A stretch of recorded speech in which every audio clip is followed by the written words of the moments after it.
আল্লাহ তাআলা শরীফ ওসমান হাদির মতো কিছু যুবক আমাদেরকে তৈরি করে দিন। তার যে সাহসিকতা, মৃত্যুকে উপেক্ষা করার, মৃত্যুর ভয়কে জয় করার। ওসমান হাদি বলেছেন তার বাবা তাকে উদ্বুদ্ধ করেছেন, তার বাবা তাকে জেনারেল শিক্ষায় যেতে বলেছেন, অনুমোদন দিয়েছেন এই শর্তে যে তুমি অন্যায়ের বিরুদ্ধে লড়াকু সৈনিক হবে।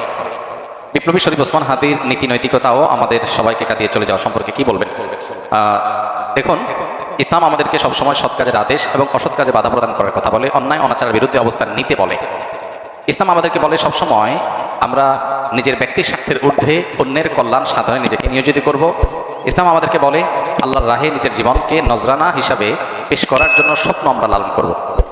তো এই বিপ্লবী তরুণ সেই কাজগুলো অত্যন্ত সুন্দরভাবে সুচারুরূপে আঞ্জাম দিয়েছেন। আমরা দোয়া করি আল্লাহ তাআলা তার ভুল ত্রুটি সবকিছুকে ক্ষমা করে মাগফিরাত নসিব করে তাকে শাহাদাতের সর্বোচ্চ মাকাম দান করেন। একজন মুসলিম তরুণের জীবনের সার্থকতা কি, এটা এই তরুণ দারুণভাবে বুঝিয়ে দিয়ে গেছেন। আমাদের তরুণদের বড় অংশ তারা ভোগবাদ, খেলতামাশা, আনন্দ বিনোদন, হিয়ালিপনা এসব কিছুর মধ্যে ডুবে থাকে। পশ্চিমারা আমাদের ভার, আমাদের স্পিড, আমাদের স্পিরিট, আমাদের গতি, আমাদের পাওয়ার, আমাদের ইমানের শক্তি, এগুলো সবগুলোকে তারা ভোঁতা করে দেওয়ার পরিকল্পনা হাতে নিয়েছে। আমাদেরকে নারীতে, মাদকে, বিভিন্ন বিষয়ে তারা আসক্ত করে ফেলেছে এবং এই ভোগের মধ্যে জীবনযাপন করাটাই বা ক্যারিয়ার বা নিজের গণ্ডির সীমাবদ্ধ চিন্তার মধ্যে আবদ্ধ থাকাটাকেই জীবনের লক্ষ্য হিসাবে যেন আমরা বেশিরভাগ তরুণরা আমরা বানিয়ে নিয়েছি। তো এই গণ্ডি ভাঙতে পারা, ভয়কে জয় করতে পারা, মৃত্যুকে ওয়েলকাম করতে পারা, মৃত্যুর জন্য অপেক্ষা করতে পারা, এটা ইমানদারের চরিত্র। ওসমান হাদি তিনি যদি ইমানদার না হতেন, তিনি যদি মাদ্রাসা পড়ুয়া না হতেন, তিনি যদি তার মুসলমান পরিবারের আলেম পরিবারের সন্তান না হতেন, তার ভিতরে যে দিনী চেতনা না থাকতো, তিনি হয়তো তথাকথিত বিপ্লবী হতে পারতেন, কিন্তু মৃত্যুকে এতটা হাসি মুখে আলিঙ্গন করার এই শিক্ষা কোরআন হাদিস ছাড়ার কোথাও থেকে পাওয়ার কোনো সুযোগ নাই। অতএব আমাদের প্রত্যেকটা যুবক কিভাবে তিনি ন্যায়নিষ্ঠ হবেন, কিভাবে তিনি দেশের মানুষকে, মুসলিম মিল্লাতকে অন্যায়ের হাত থেকে রক্ষা করবেন, আধিপত্যবাদের বিরুদ্ধে কিভাবে তিনি লড়ে যাবেন এবং ব্যক্তি স্বার্থ চিন্তা করবেন না, ফ্যামিলির স্বার্থ চিন্তা করবেন না, এগুলোর ঊর্ধ্বে উঠবেন, আল্লাহর উপরে ভরসা রাখবেন, আল্লাহর সঙ্গে সাক্ষাতের প্রত্যাশা করবেন, সেই ন্যায়নিষ্ঠ হওয়ার, অন্যায়ের বিরুদ্ধে প্রতিবাদী হওয়ার, অসৎ কাজে বাধা প্রদান করার শিক্ষা ওসমান হাদি আমাদেরকে দিয়ে গেছেন। আলহামদুলিল্লাহ, আমরা দোয়া করি আল্লাহ তাআলা তার শিক্ষা আমাদের জীবনে ধারণ করার তৌফিক দান করুন এবং আমাদের সবাইকে তার যে ভালো গুণগুলো আছে সেগুলো অর্জন করার। তার মতো আরো অনেক তরুণরা আমরা নিকটতীতে দেখেছি, তারা দারুণভাবে নিজের কাজটা করে যেতে পেরেছেন, আদর্শ স্থাপন করতে পেরেছেন। আমরা তাদের সবার জন্য দোয়া করি এবং তার সুখসন্ত পরিবারকে আল্লাহ তাআলা সান্ত্বনা নসিব করুন এবং তার আদর্শ যেন হারিয়ে না যায়। ওসমান হাদিরা যেন যুগ যুগ ধরে এই দেশে মাটিতে বেঁচে থাকে। এদেশের মানুষের বড় বেশি তৃষ্ণা, বড় বেশি পিপাসা, কেউ তাদেরকে উদ্ধারে এগিয়ে আসবে, নেতৃত্ব দিবে, জীবনবাজি রাখবে। অনেক তরুণই তো আমাদের আছে, কজন তরুণ এরকম স্বপ্ন দেখেন, কজন তরুণ এই সীমাবদ্ধ চিন্তার ঊর্ধ্বে ওঠেন। ওসমান হাদি বলেছেন তার বাবা তাকে উদ্বুদ্ধ করেছেন, তার বাবা তাকে উৎসাহিত করেছেন, তার বাবা তাকে জেনারেল শিক্ষায় যেতে বলেছেন, অনুমোদন দিয়েছেন এই শর্তে যে তুমি অন্যায়ের বিরুদ্ধে লড়াকু সৈনিক হবে। তার পরিবার থেকে তিনি পরিপূর্ণ সাপোর্ট পেয়েছেন।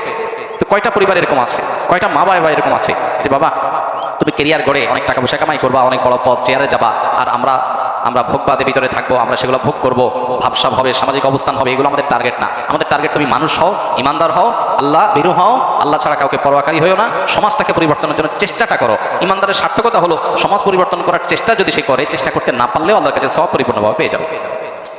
নবী করিম সাল্লাল্লাহু আলাইহি ওয়াসাল্লাম একটা হাদিস রয়েছে, কোনো ব্যক্তি যদি শাহাদাতের আকাঙ্ক্ষা লালন করে, শাহাদাতের তামান্না লালন করে, কিন্তু তার মৃত্যু যদি হয় বিছানায় স্বাভাবিক মৃত্যু, শহীদ যদি সে হতে নাও পারে, আল্লাহর কাছে শাহাদাতের মর্যাদা সে পেয়ে যাবে। অতএব স্বপ্নটা ইমানদারে বড় হতে হবে, চিন্তাটা পরিবর্তিত হতে হবে, চেতনাটা শানিত হতে হবে, পবিত্র হতে হবে, চিন্তাটা উন্নত হতে হবে। নিচু চিন্তা, সীমাবদ্ধ চিন্তা, ভোগবাদের চিন্তা, মজমাস্তির চিন্তা, শুধুমাত্র হাসি তামাশার চিন্তা, এটা মুসলমানের চিন্তা হতে পারে না। মুসলমান আব্দুল ইবনে ওমরের, বেলালের, আম্মারের, সোহাইবের, ওমর রাদিয়াল্লাহু তাআলা আনহুর, আব্দুল ইবনে আব্বাস রাদিয়াল্লাহু তাআলা আনহুর, খালিদ ইবনে ওয়ালিদ রাদিয়াল্লাহু তাআলা আনহুর, মুসআব ইবনে উমার রাদিয়াল্লাহু তাআলা আনহুর আদর্শের সন্তান। তারা জীবন বাজি রেখেছেন, সব উৎসর্গ করে দিয়েছেন। আর ভোগ বিলাস এগুলো তো অন্য 10টা ছেলেও করতে পারে, আত্মত্যাগ সবাই করতে পারে না। সামান্য ক্যারিয়ারের চিন্তা নিয়ে আবদ্ধ হয়ে থাকা, সীমাবদ্ধ চিন্তার মধ্যে আবদ্ধ থাকা, এটা তো পৃথিবীর সব যুবক তরুণী করে। আমি ব্যতিক্রম, আমি ইউনিক, আমি ভিন্নতর, আমি মুসলিম, আমি অন্যরকম, এই বিষয়টা সবাই পারে না। এটার জন্য দরকার কোরআন এবং হাদিসের ইন্সপিরেশন, এটার জন্য দরকার কোরআন হাদিসের শিক্ষা, এটার জন্য দরকার হলো পারিবারিকভাবে সাহায্য, তাদের সহযোগিতা, তাদের সমর্থন। আল্লাহ তাআলা আমাদের তরুণদেরকে সবকিছু হাসিল করার তৌফিক দান করুন।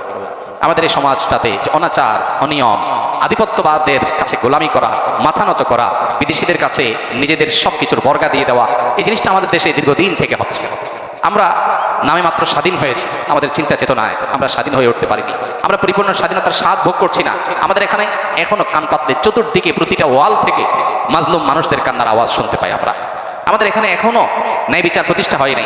আমাদের এখানে অন্যায় করে এখনো মানুষ পার পেয়ে যায়। এগুলো থেকে উদ্ধার করে একটা সুন্দর সমাজ বিনির্মাণ হবে, অন্যায়ের বিরুদ্ধে মাথা ছাড়া দিয়ে মাথা উঁচু করে কথা বলবে, এরকম মানুষের জন্য প্রচন্ড তৃষ্ণা এবং পিপাসা সমাজে আছে। দরকার কিছু তরুণের, দরকার কিছু যুবকের। আল্লাহ তাআলা শরীফ ওসমান হাদির মতো কিছু যুবক আমাদেরকে তৈরি করে দিন।